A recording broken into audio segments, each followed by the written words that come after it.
आप सभी का स्वागत है UP academy for civil services पे। अगर आप तैयारी कर रहे हैं बीईओ एग्ज़ाम की जो कि कराता है यूपीपीएससी, तो ये वीडियो आपको बताएगा पूरा प्रीलिम से लेके मेंस तक के हर स्टेप बाय स्टेप को कैसे तैयार करें, सिलेबस के हिसाब से कैसे तैयारी करें और बिना किसी फर्जी कोचिंग के कैसे आसानी से आप इस चीज़ को कर सकते हैं अपने आप तैयारी करके। किसी और की कहीं ज़रूरत नहीं है, बिना कोचिंग के आप इसकी तैयारी करें। तो चलिए शुरुआत करते हैं। सबसे पहले मैं बता दूं 2019 में यूपीपीएससी ने बीईओ ब्लॉक एजुकेशन ऑफिसर खंड शिक्षा अधिकारी का एक परीक्षा कराया था, प्रीलिम्स कराया था, उसका सब कुछ डाला था। तो पहले बता दूं, पहला एग्ज़ाम होता है प्रीलिम्स, दूसरा एग्ज़ाम होता है मेंस। प्रीलिम्स जो होता है वो 2 घंटे का होता है, ऑब्जेक्टिव होता है, 120 प्रश्न आते हैं और कितने टोटल 300 नंबर मैक्सिमम मार्क्स रहता है। तो एक प्रश्न की कीमत हो गई 2.5 नंबर। एक प्रश्न की कीमत कितनी हो गई? 2.5 नंबर का एक प्रश्न। टोटल 120 प्रश्न रहते हैं और टोटल मार्क्स हो गए 300 मार्क्स। अब ध्यान से सुनिएगा, अगर आप इसकी कट ऑफ कहें तो कितनी गई थी, याद रखिएगा, बहुत हाई फाई कट ऑफ नहीं गई थी। जब आप इसकी कट ऑफ ऑफिशियल आई तो पता चला 300 में से जनरल का कट ऑफ गया 137 नंबर। 300 में से जनरल का कट ऑफ गया 137 नंबर। देखिए कितना आश्चर्यजनक बात है। ईडब्ल्यूएस की कट ऑफ गई 152 कितने में से? 300 में से। और एससी की कट ऑफ गई 123, ओबीसी की कट ऑफ सबसे ज़्यादा चली गई 165 और एसटी की कट ऑफ 105 और वुमेन की कट ऑफ 137। वुमेन और जनरल की कट ऑफ ऑलमोस्ट सेम गई। ये तो था प्रीलिम्स की बात। 300 में से कितना लाना है आपको? अगर आप फिर तैयारी करते हैं तो आपका लगभग 150 नंबर से 170 नंबर आपको प्लान करना पड़ेगा कम से कम इस एग्ज़ाम को निकालने के लिए। 170 आप मान के चलिए, ठीक है। आमतौर पर अगर कहा जाए कि कैसे कौन लोग इनको निकाल सकते हैं तो मैं आपको सही बताऊं तो 170 नहीं, आप लगभग 200 प्लान करेंगे तब जाके आपका सिलेक्शन होगा 300 में से आने वाली परीक्षा में, क्योंकि कंपटीशन बहुत ज़्यादा है। हर परीक्षा में बहुत सारे लोग बैठते हैं, ठीक है। तो ये 2019 के बीईओ का ऑफिशियल कट ऑफ था। प्रीलिम्स की बात करें तो देखिए, प्रीलिम्स और मेंस का जीएस का सिलेबस सेम है, कोई अंतर नहीं है, तो आपको अलग से तैयारी नहीं करनी। और सबसे बड़ी बात देखिए, पीसीएस में और बीईओ में एक अंतर है। बीईओ में सीधे पॉइंट टू पॉइंट आंसर देना है, जैसे नीति निर्देशक तत्व क्या है, तो आपको सीधे सीधे पता होने चाहिए नीति निर्देशक तत्व क्या है। उसमें ऐसा नहीं होना चाहिए हेर फेर। तो ऐसे डायरेक्ट क्वेश्चन, नीति निर्देशक तत्व के बारे में बताइए, आपसे पूछ दे कोई फंडामेंटल राइट बताइए, आपसे कोई भी पूछ दे, कोई एक आर्टिकल पूछ दे, इस आर्टिकल को बताइए, तो डायरेक्ट क्वेश्चन आते हैं। कोई अलग से नहीं आएगा कि कोई अलग से आ जाए। एक 1 लाइनर तो बहुत, इसमें दिमाग ही नहीं लगाना। जो आप प्रीलिम्स के लिए पढ़ रहे हैं बस वही आपको अपने दिमाग में सही तरीके से रखते हुए छोटा छोटा 1 लाइनर जो टॉपिक भी पढ़िए, एक पॉइंट का नोट्स बनाना है। अब कैसे पढ़ना है ये ऑलरेडी मैं बता चुका हूं, एक बार फिर से मैं बता दे रहा हूं। सबसे पहला सब्जेक्ट है जनरल साइंस। आंख बंद करके आप लेना है क्या? लूसेंट, LUCENT, लूसेंट की जनरल साइंस। मत सोचिए मत बहुत ज़्यादा, आप सोचेंगे ज़्यादा तो कुछ नहीं हो पाएगा। और आपने अगर जो लूसेंट की जनरल साइंस रट डाली तो आप सोचिए पीसीएस कवर हो जा रहा है, आरओ कवर हो जा रहा है और तीसरा बीईओ भी कवर हो जा रहा है। कुछ एक्स्ट्रा दिमाग नहीं लगाना। इतिहास के लिए आप आंख बंद करके इस एग्जाम के लिए किरण पब्लिकेशन ले लीजिए, बिल्कुल मत सोचिए और कुछ मत लीजिए, सिर्फ और सिर्फ किरण पब्लिकेशन ही सफिशिएंट है और कुछ भी नहीं दिमाग लगाना, क्योंकि 1 लाइनर आना है। मैक्सिमम 125 वर्ड लिखना रहता है मेंस में। अब आपको बताऊंगा कितना आसान है मेंस। पहले मैं आपको बता दे रहा हूँ किताबें कौन कौन सी। तो जनरल साइंस के लिए क्या ले ली? लूसेंट, हिंदी वाले भी इंग्लिश वाले भी। हिस्ट्री वाले आंख बंद करके किरण पब्लिकेशन ले लें। इंडियन नेशनल मूवमेंट, ठीक, ये किरण से आप पढ़ ले रहे हैं तो अच्छी बात, वरना मैंने आपको बताया है स्पेक्ट्रम, पढ़ने वाले स्पेक्ट्रम से भी पढ़ेंगे, ठीक। आंख बंद करके अगर आप सिर्फ किरण ही पढ़ेंगे तो भी आपका काम हो जाएगा। स्पेक्ट्रम पढ़ने की कोई खास ज़रूरत नहीं है, ये मैं आपको बहुत साफ बता रहा हूँ। मत पढ़िए स्पेक्ट्रम, सिर्फ आप क्या करिए, किरण पब्लिकेशन में पूरा इतिहास है, इंडियन नेशनल मूवमेंट भी है, हिस्ट्री भी है, सब उसी से आना है, कुछ अलग से नहीं आना। पॉलिटी के लिए मैं ऑलरेडी बता चुका, एम लक्ष्मीकांत पढ़ना है। इकोनॉमी में आपको ऐसा पढ़ाऊंगा कि यूपी के हर एग्जाम में वो काम देगा। उसके अलावा देखिए, इकोनॉमी का बहुत हाई एडवांस नहीं आता। इकोनॉमी का या तो करंट अफेयर्स आएगा या तो बेसिक फंडामेंटल क्वेश्चन आएगा। तो बेसिक फंडामेंटल मैं आपको पूरा पढ़ाऊंगा इकोनॉमी का। रही बात पॉपुलेशन, तो भैया पॉपुलेशन के लिए आप सभी को पता है मार्केट में दसों किताब मिलती है, कोई एक किताब उठा के लेके आइए, पॉपुलेशन से आपका 2 दिन में कंप्लीट हो जाएगा। रही बात इन्वायरमेंट इकोलॉजी, तो इन्वायरमेंट इकोलॉजी के लिए आप इसके लिए सिर्फ और सिर्फ परीक्षा वाणी की किताब ले लीजिए, परीक्षा वाणी। क्योंकि देखिए मैं बार बार कह रहा हूँ, आप ऐसा मत समझिए कि ये प्री मेंस अलग अलग है। परीक्षा वाणी आप पढ़ रहे हैं ना, तो क्योंकि मेंस भी 125 वर्ड ही मैक्सिमम है, 10 वर्ड की एक लाइन होती है, ऐसा समझ लीजिए, 10 वर्ड की एक लाइन। जब आप किसी पन्ने में 10 लाइन, एक लाइन पूरी लिख देते हैं तो कितना वर्ड माना जाता है? लगभग 10 वर्ड। तो 125 वर्ड का मतलब 12 लाइन लिखना है, कोई बहुत बड़ी चीज़ नहीं है, ऐसा नहीं तूफान लिख डालना है, कुछ नहीं लिखना, ठीक है। ऐसे ही जियोग्राफी, इंडियन जियोग्राफी और वर्ल्ड जियोग्राफी, आंख बंद करके जो किताब मैंने आपको बताई, 2 किताबें, चाहे तो 2 किताबें क्या, क्लास 11 की NCERT हिंदी और अंग्रेजी दोनों में आती है, भौतिक भूगोल के मूल सिद्धांत, फंडामेंटल्स ऑफ जियोग्राफी, एक वो हो गई। और दूसरा आपको लेनी है महेश कुमार वर्णवाल की एक समग्र अध्ययन, अलग अलग मत लीजिएगा NCERT जिस ऐसा नहीं, समग्र अध्ययन, भूगोल एक समग्र अध्ययन की किताब ले लीजिए। यही मैंने पीसीएस में भी बताई है, सब एग्जामों के लिए एक ही पढ़ना है, कोई अलग अलग से नहीं कि वो पढ़ा रहे हैं अलग वो पढ़ा रहे हैं, एक बार में किताब पढ़ते जाइए, आपका सब होता जाएगा।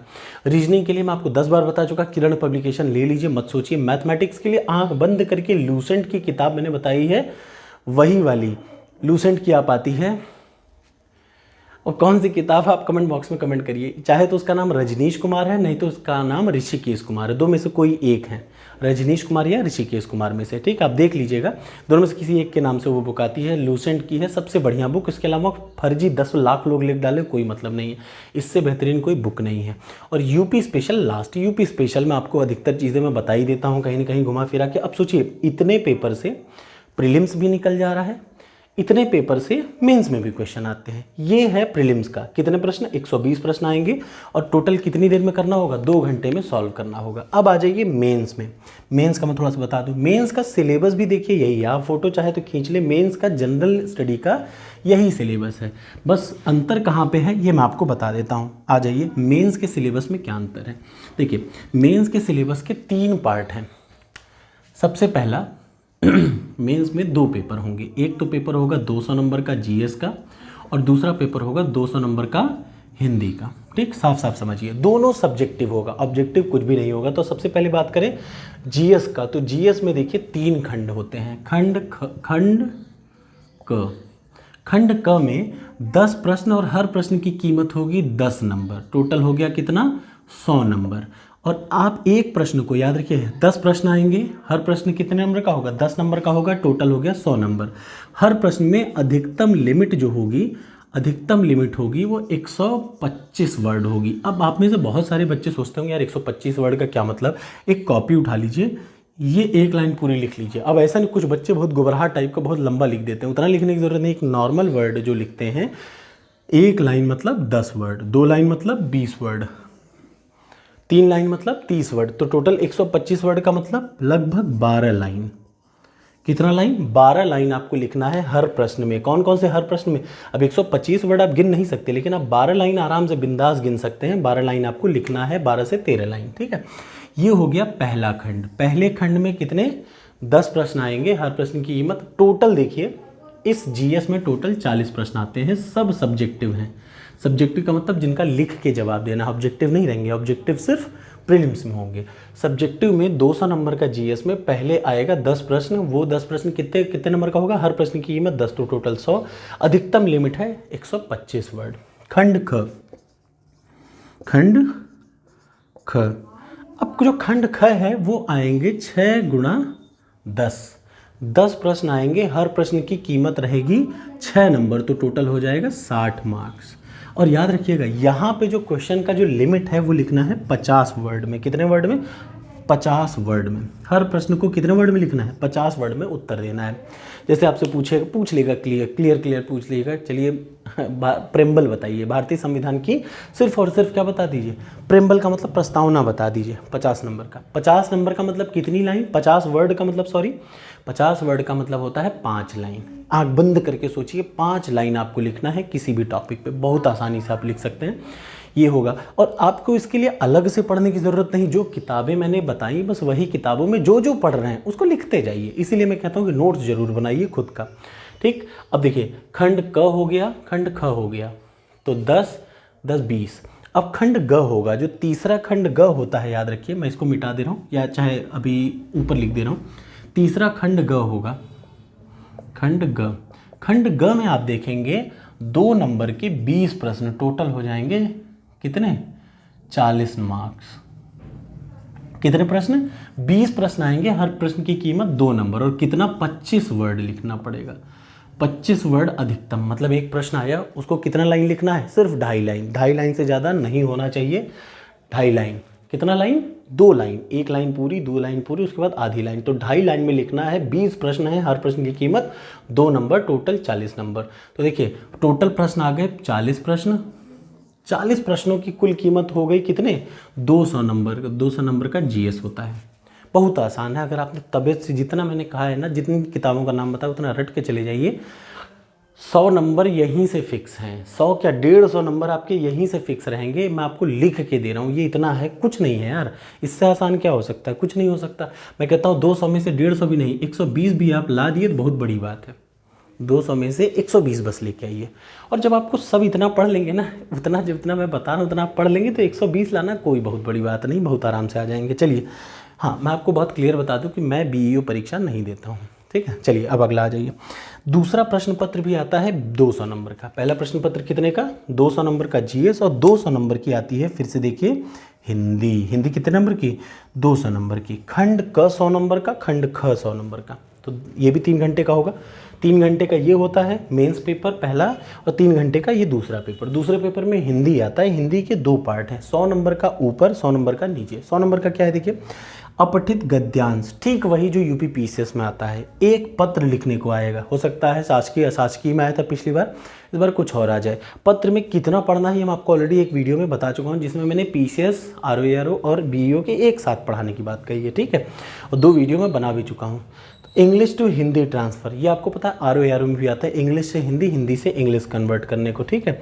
ये तो हो गया 100 नंबर में। और इसके अलावा 100 नंबर में क्या आता है? अनेकार्थी आते हैं, पर्यायवाची आता है। याद रखिए, अनेकार्थी, पर्यायवाची, विलोम, तद्भव, तत्सम, संधि, समास, मुहावरा, लोकोक्ति और बोलियाँ। यूपी की प्रमुख बोलियाँ। जब मैं कह रहा हूँ मुहावरा, लोकोक्ति 15 नंबर का आता है। कितने नंबर का? 15 नंबर का। सोचिए अगर आपने तबीयत से रटा हो तो भैया 5 दिया 15 नंबर फ्री के मिल रहे हैं, कोई काट नहीं सकता। संधि समास की परिभाषा आती है। मुहावरे और लोकोक्ति सीधे सीधे क्वेश्चन आते हैं, 5 प्रश्न आ जाएंगे, रटे रहिए, सब आएगा उसी से।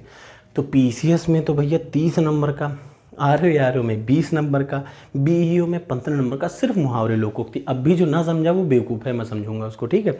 और दूसरा पार्ट हिंदी का आता है क्या? 100 नंबर का एसे। 2 एसे लिखना होगा। हर एसे की कीमत, हर एसे को कितना? 700 वर्ड।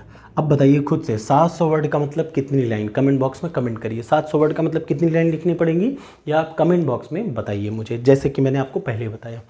देखिए 50 नंबर का ए से एक होगा, 50 नंबर का दूसरा होगा। जो पहला ए से होगा वो होगा साहित्य, संस्कृति, योजना, समस्या, मतलब अंतर्राष्ट्रीय या राष्ट्रीय समस्या, उनके निदान पे।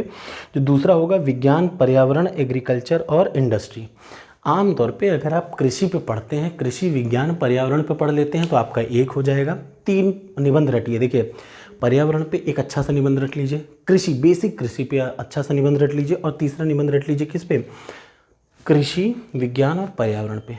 इन तीनों में से 1 आ जाएगा। दूसरा सभ्यता, संस्कृति, योजनाएं, करंट की योजना पढ़ लीजिए, और अंतर्राष्ट्रीय समस्याओं को पढ़ लीजिए, तो आपको 1 क्वेश्चन मिल जाएगा। तो खूब आराम से 50 दूनी 100।